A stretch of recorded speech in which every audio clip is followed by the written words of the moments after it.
If you or someone you know has a story, encounter, or experience you would like to share with my viewers, please send it to my email at stories@whatlurksbeneath.com. Thank you. I lived in the tri-state area of Virginia. I had a lot of strange experiences in the woods that surrounded the property that I grew up on. Now that I'm older, I'm just now realizing how weird these experiences are. Two of them stick out hardcore in my mind as super weird. My first experience, I was wandering in the woods across from my house. I loved going up there and doing and finding things like old bottles, rocks, and just whatever caught my attention. You know, dumb kid stuff. I, however, did notice the bones, multiple large piles of bones. I just figured that some hunter had just left the carcass out in the woods. It was turning dark, and I was heading back home, but I heard something behind me, whispering my name. The voice was raspy, and sounds broken in a weird way. I started running back in the direction of the house. The sound of the footsteps followed me to the very edge of the woods. A road ran in between my house and the woods. I turned around and looked back. I saw what looked like a dark shadow darting back into the wilderness. The second one is much more scary to me, as I was older and remember it much more clearly. It was late at night. My mom wasn't home at this, as she was at a party and was going to be hanging out there for a few days that summer break. It was the middle of the night. I had to be spending it on the computer watching YouTube. I had gotten up to get something from the kitchen to drink. As I was coming back, I heard my pet bloodhound scratching and howling on the outside of the door to be let in. Our house was fenced in, so when she needed to go out, I would just let her out and close the door, waiting for her to scratch at it to be let back in. I hadn't remembered letting her out, but I figured I had just forgotten about it. As I was about to unlock and open the door, I heard growling from behind. I had let her out, but had let her back in just a few hours ago, right before dark. She and the other dogs were standing behind me, growling at the door, fully ready to attack whatever was on the other side. I noticed that the scratching had stopped, but the howling had a distorted sound, more like a broken version of it. I heard whatever it was at the door run off. I tried to look out the window to see what was there, and all I saw was two yellow glowing eyes staring back at me from the woods. Nowadays, I would have chalked all this up to a very vivid imagination, but I've never been able to imagine things as I have aphantasia. So, I have absolutely no clue what this was. I figure it was a skinwalker because I remember hearing that the local national park that would always pay actual Indians to travel up, from Arizona I think, to take part of the reenactment. But I don't know, that's why I'm posting this for you.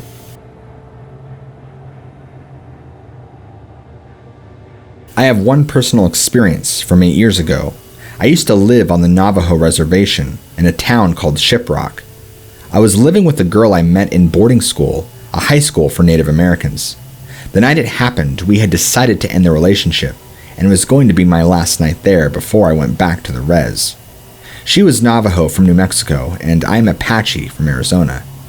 That night, I was in the living room around 11 p.m. watching TV. There was 3 of us, my ex, her dad, and I. Her mom was at the casino that night. I was on the couch flipping through channels when it happened. I heard 2 ladies outside talking Navajo to each other, so I assumed my ex-girlfriend's mom was home. 20 minutes had passed and she had not come inside yet, so I went to my ex's room and asked her if her mom needed help. She told me her mom was still at the casino. I told her that's not right, because there were a couple of ladies outside talking to each other. I got up and went and turned on the patio light and went outside. The talking stopped and 2 coyotes ran from underneath the truck. Her dad woke up and told me it was probably skinwalkers. When I was younger, I used to live up in New Mexico, and this all happened when I was about 11 or 12. My brother was around 8 or 9. The story might be kind of long, but I have to give some background so you all know what is what and where. Now, as with most houses up there, they all faced east, and we used to live in a mobile home trailer, and as most old mobile homes, it made a lot of creaky noises when you walked around in them. The front door led to the living room. kitchen, which was to the north, and the restroom/shower was in the middle, and a master bedroom was to the south, and a hallway running down the west side that connected all 3 rooms, which also had the back door in the middle of my home. My mom had this huge and bright LED clock that shone from the bedroom to the living room down the hall. On this night, my mom and dad went out to one of my uncle's houses, who was north of us, about 50 yards or so. Because they said they had to help him with something, they never told us what it was, they just said they had to help him. Now, me and my brother fell asleep after watching TV in the living room. We had the couch and everything, but were laying on an old mattress that might as well have been just a couple of blankets. Anyway, I woke up to some strange noises coming from my parents' room. No, not like that. They were footsteps, mostly a thud, thud, thud, and then soft, I'm guessing, the sound of the springs from the bed, and then a thud, thud, thud. Like something was pacing back and forth, east to west, stepping on and off my mom's bed. And I thought to myself, how did they get past us?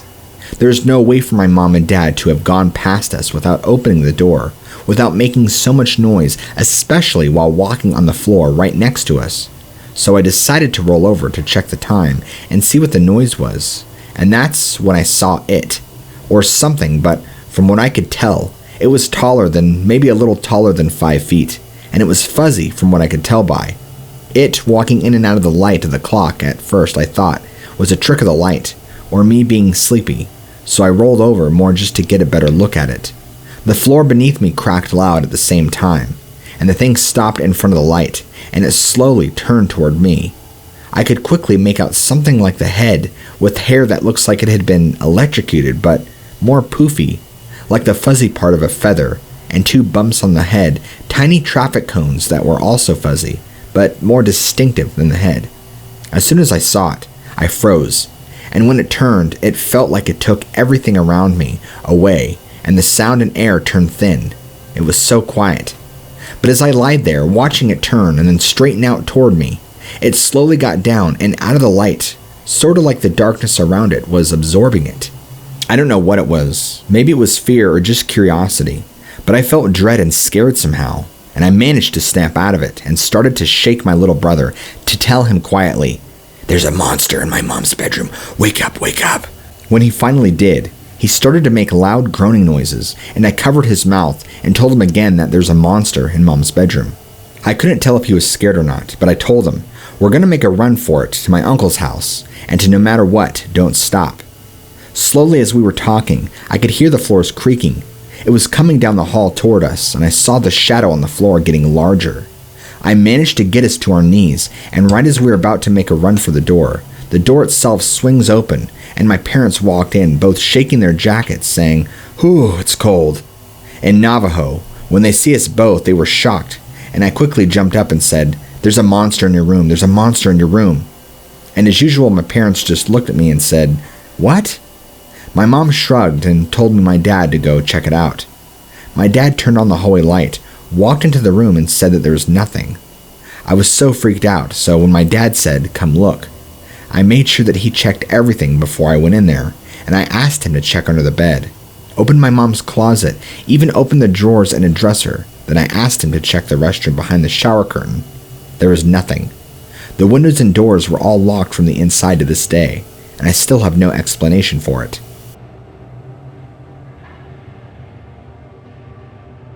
Hi, my name is Trent. What happened to me is a true story. I'm from a cattle and sheep ranch up in Montana. I also have 4 saddle horses. The ranch that my cousin and I own is about 4,700 acres, comprising of flat crop and hayfields, stretching on both sides of the Yellowstone River. The ranch is located miles, about 11 or so, northeast of the town of Savage. We rent a ranch that's 38 miles upriver from us. That is where this incident occurred.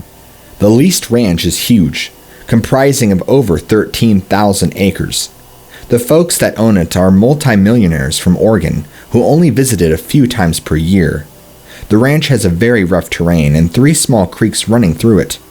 On the very northwest corner of the land, it flattens out and there's an old corral system. There's also a long vacant house nearby in a draw. We had leased this ranch since mid-2000s and have had no trouble until about 5 years ago. It is normal to lose a few cows in the Yellowstone breaks, but we have lost 130 since 2016. We lost 17 cows the year that my horse was killed. Around half of these cattle we were able to locate. The animals that we found were pretty eaten up by coyotes, but a few were found not. These carcasses looked a lot like other cattle mutilations, with the skin around the eyes, the ears, and the udder completely missing. It was highly unusual to lose this many cattle, as they were at home throughout the winter, and there are no predators too in eastern Montana that could kill a full-grown cow. All of the cattle that went missing were cows, and have always been between 3 and 5 years old. This event took place at the end of June last year. We had trucked the cattle to the ranch 2 weeks prior, and I was checking on them that very day. Usually my cousin or his son ride with me, but they were moving the irrigation pivot that day, so I was all alone. I parked my pickup next to the corrals and unloaded my horse. This was around 9:30 a.m. My horse's name was Ace. He was a very large horse that weighed a whole ton and stood 19 hands tall. Ace was not very quick or fast, but he had great endurance, and you could ride him all day through the roughest country and he would not tire. It was a pretty usual day until about 1 p.m. when I saw something that just did not belong. About a mile away, I could see an animal bounding up a hill. My initial reaction was a deer because it was about as big as one, but had the proportions more like a mountain lion. I tried to ride closer to whatever it was, but I could not find it. It was odd, but not that crazy, so I just put the thought into the back of my head. The day continued normally until I returned to my pickup and trailer. As I went to load Ace, I noticed that the rear axle on the trailer had just came apart. Keep in mind that I had not used it till earlier that morning, so there was no reason for that to happen. It was getting pretty late, around 8 or so p.m., and it took an hour and a half to get back to the house, so I decided to leave Ace and the trailer there and take the pickup home. The corral fence was alright, but the gate latch had rusted shut to where you could not even close it. I had a roll of barbed wire in the pickup, so I used it to secure the gate after I put Ace into it. As I drove home, I noticed a few large lights in the complete opposite direction of the corrals. They resembled a combined light, even although they were farther apart and brighter. I arrived home at about 10:30 without having any trouble. The next morning, my cousin, his son, and I all rode up together to fix the axle and get Ace back. When we finally got to the corrals, we saw that Ace wasn't there. The wire holding the gate shut had not been meddled with, so there was no logical way that he could have escaped. The corral had not been used in decades, so there was grass growing inside. But that day, the grass was all turned up, and you could see where Ace had ran around for a while. This was quite unusual, as Ace was always a calm and quiet horse. We looked for him the whole day and could not find him, but we were severely limited because we were just on foot. The next day, me and my cousin's son returned with the fixed trailer and 2 horses to continue the search for Ace. I also brought my dog Daisy. We split up to cover more ground, and every 2 hours we would meet up. Around 3 in the afternoon, while I was riding around the rim of a steep, wooded draw, Daisy suddenly scurried down into the draw. I tied the horse I was riding to an old cedar tree and followed Daisy down. The sides of this draw were incredibly steep, and I was struggling to make it down there on foot. For a horse as big as Ace, it would be completely impossible. As I got to the bottom, I could smell something dead, and I immediately knew it was Ace. He had not been touched by predators, but was heavily mutilated. He had the same mutilation as a cattle, with the skin around the eyes being gone, as well as the skin around the lips. However, his back legs were completely free of flesh, and was just bare bone. His rib cage was also opened up, with all of his organs gone. As I looked around, I could see the skeletons of at least 3 cows, and it was obvious that this was some type of dumping ground for whatever did this. I was completely dumbfounded on what happened. There was no way that Ace could have gotten here by himself, so he must have had been carefully placed there. I'd also like to mention that where he was found was a whole 2 miles away from the corrals. Nothing was adding up, and besides, I had just lost my favorite horse. I sadly returned to the spot where me and my cousin's son were going to meet up, and we both rode back to the pickup. After talking to my cousin, we decided not to renew our lease. Our current lease will expire in 2022. My cousin's son spends a lot of time on the internet and thought that it sounded very similar to what happened at SKINWALKER Ranch in Utah. For the past months, I've been studying what happened but have been able to come up with a definitive answer.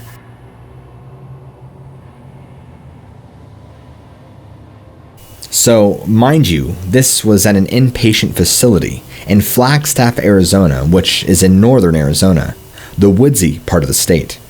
But anyway, this Navajo girl was my roommate and was in for diabetic reasons. But the moment she came there, it was a different energy. I could just feel something different about her. She would randomly at times tell me things about her family on the res, about an hour or so away. And as the stories progressed, they just got stranger and stranger. She told me her father was a medicine man on the reservation, and that she inherited his powers of intuition and other supernatural abilities along with her sisters. One evening, the two of us went to the small patio balcony in the hospital that overlooked all of Flagstaff, which was always a treat, until she started telling me about skinwalkers and how she has seen them before. She explained their abilities and what they were, because I had never heard of them before. I was immediately hooked, but also scared because of how sincere she was. I have no idea why she told me all this, but she did. She said she saw them in her grandma's house and remembers dark, scary eyes with strange bodies covered in fur pelts, but kind of looked hesitant to explain more. She also told me it is extremely bad to wear any abnormal animal pelts on the res because of skinwalkers. So after this strange discussion, I started thinking to myself, well, we are in a psych unit, so I shouldn't take this seriously. All of this supernatural shit and whatnot. So when we walked in, it was just the two of us once again, and I started talking to her about it again, and then she started giggling and told me there's a spirit in the room that doesn't want to be seen. So I was just thinking in my head, alright, this is just insane and utter lunatic nonsense. And then, I kid you not, the TV in the room starts flickering and then goes straight to that static noise, and I feel chilled with goosebumps and as hard as stone. And I look at her with a shocked look and say, "Are you messing with me?" Which, to my surprise, I just get a giggly no. And I look at her hands to see if she was holding the remote, which was completely out of range once I scanned the room. I proceeded to look in the hallway, and the techs kind of just give me a concerned look. So I walk back inside, just scared out of my mind. So I've been interested in this ever since.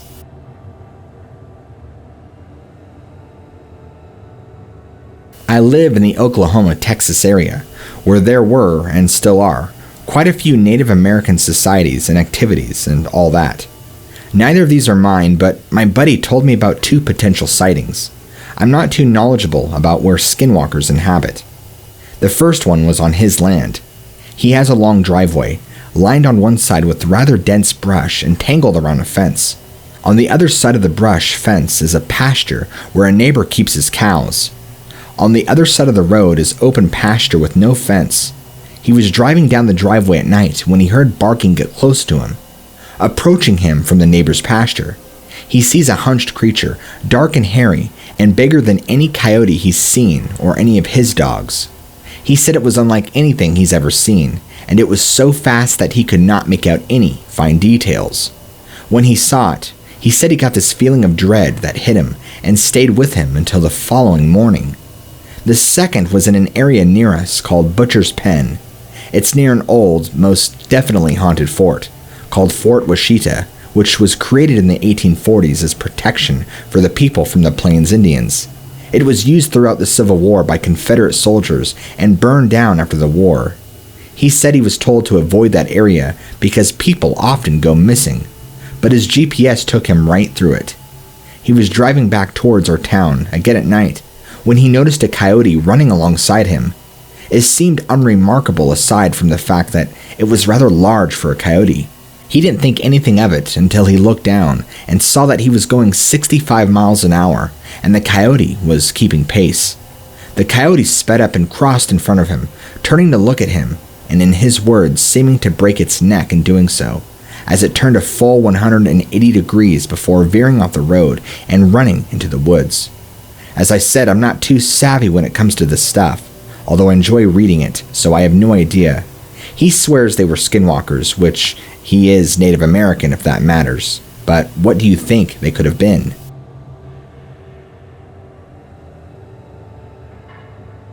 My mom isn't the type of person to make up stories, so I believe her when she tells me this.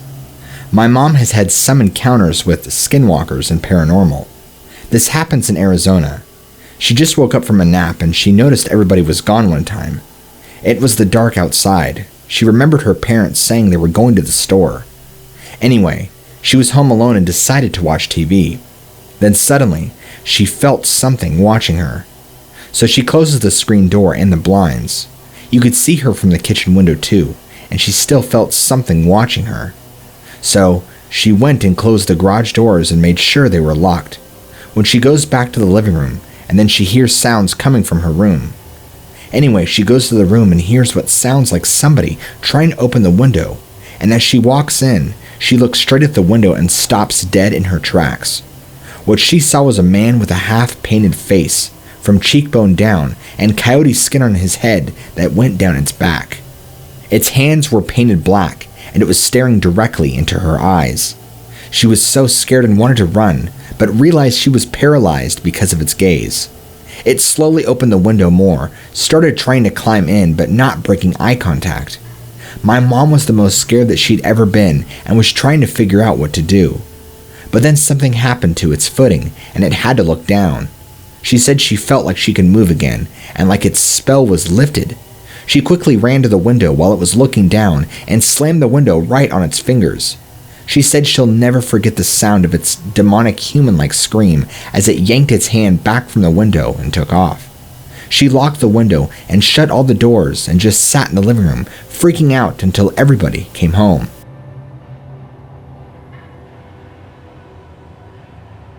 Two to 3 years ago, my immediate family, my mother, dad, brother, and I, went on a vacation to see the Badlands in South Dakota. It was beautiful during the day, brutally hot, but an amazing view. My family has always been interested in the wildlife of the areas we travel to, so we would take bison tours and would drive around to see any random wildlife. And we saw some cool animals like a prairie owl, pronghorn antelopes, and some huge bison. At one point in the trip, we took a tour bus out to a picnic, which about 70 people were at. It was about 6, and I was kind of bored, so I wandered away from the crowd a little bit to look at a small stable near the edge of the small woods.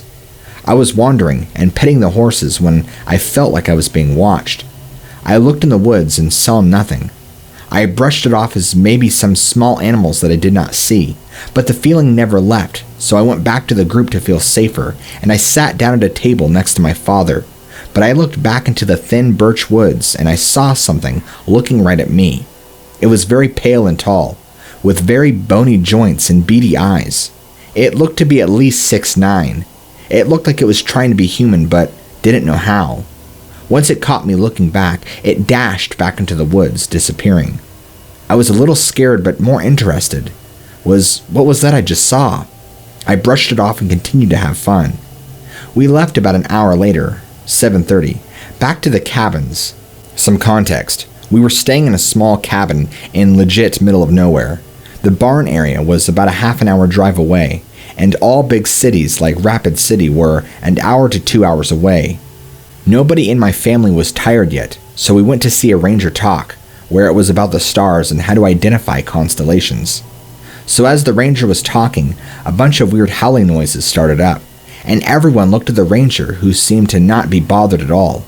He just calmly said it's the coyotes and that they wouldn't bother us.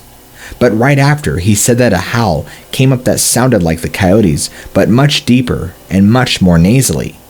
The ranger seemed a little confused but laughed it off, saying it was the park's wild crackhead. Everyone chuckled. But the rest of the presentation, he seemed on edge. After the talk, we headed back to the cabins to start settling down. I was tired, so I changed into my pajamas and went to bed, but I did not stay asleep for very long.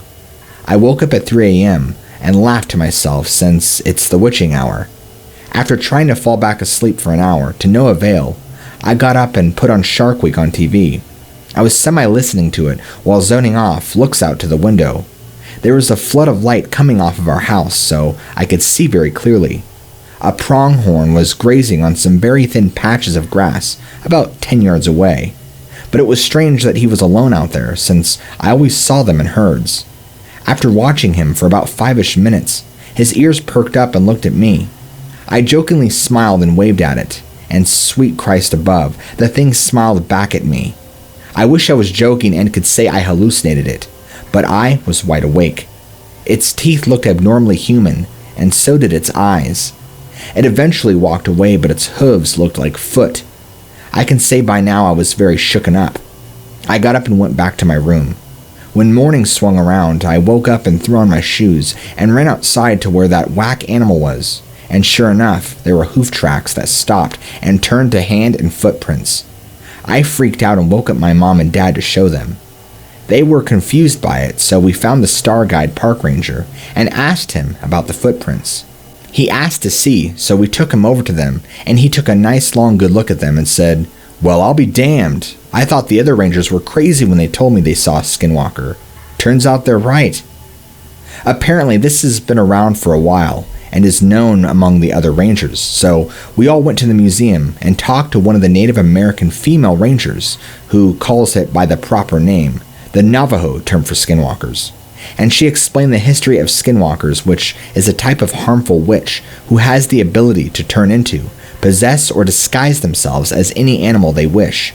And she said she's seen this one a few times while on duty.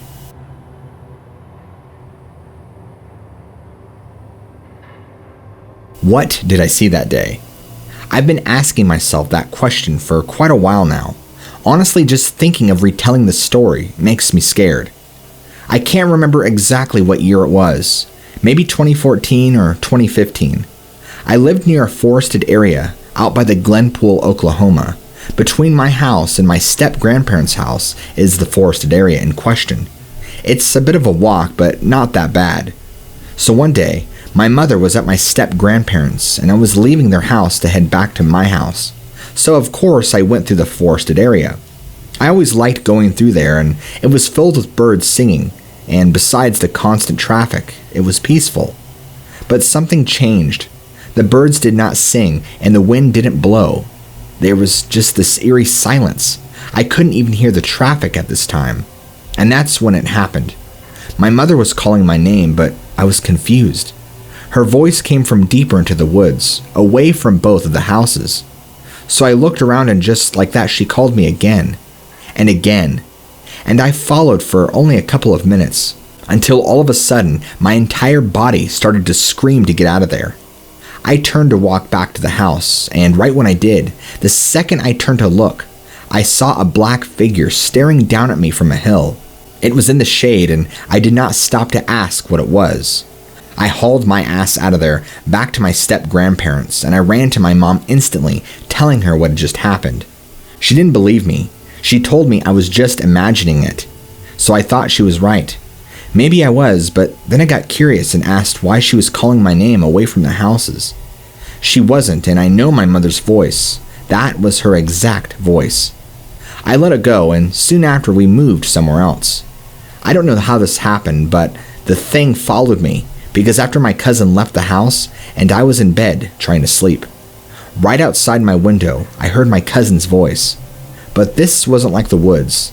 It was right by my head, since the window is right above where I sleep.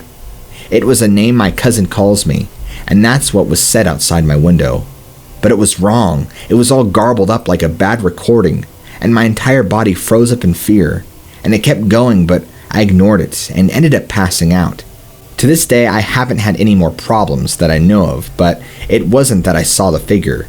It wasn't the voices. It was the feeling of dread that I was going to die if I did not get out of there. It's the most scared I've ever been in my life.